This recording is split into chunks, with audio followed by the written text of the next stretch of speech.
আজকের ভিডিওতে মার্কিন জীববিজ্ঞানী ও মনোবিজ্ঞানী কার্ট রিক্টারের একটি অসাধারণ লাইফ চেঞ্জিং এক্সপেরিমেন্ট সম্পর্কে বলতে চলেছি। 1950 সালে কার্ট রিক্টার ইঁদুর নিয়ে একটি চমকপ্রদ এক্সপেরিমেন্ট করে, যেটা দ্য হোপ এক্সপেরিমেন্ট নামে পরিচিত ছিল। ভিডিওটা শেষ অবধি দেখলে আপনি আশা ধরে রাখতে সক্ষম হবেন।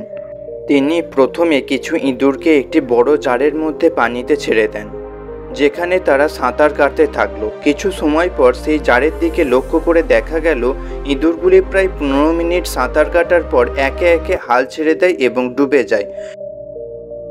এরপর তিনি আরেক দল ইঁদুরকে একইভাবে জলে রাখলেন, কিন্তু এবার যখন ইঁদুরগুলো ক্লান্ত হয়ে পড়ে তিনি তাদের উদ্ধার করে কিছুক্ষণ বিশ্রাম দেন এবং তাদের পরে আবার জলের পাত্রে ছাড়া হয়।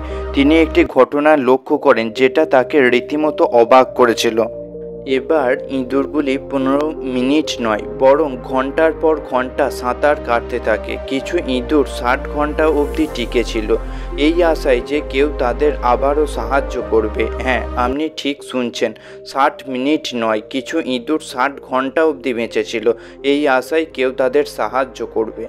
যখন ইঁদুরগুলো একবার উদ্ধার হওয়ার অভিজ্ঞতা পায়, তখন তারা বিশ্বাস করে কোনো না কোনোভাবে তাদের আবারও বাঁচানো হবে, আর এই আশায় তাদের অবিশ্বাস্য ধৈর্য ও সাহস জুগিয়েছিল। এই গবেষণা আমাদের শেখায় আশা একটি জীবনের শক্তিশালী চালিকা শক্তি। মানুষ অনেক সময় ক্লান্ত হয়ে পড়ে, হাল ছেড়ে দিতে চায়, কিন্তু একটু আশা বা সাহায্য পেলেই আবার নতুন করে লড়াই শুরু করে।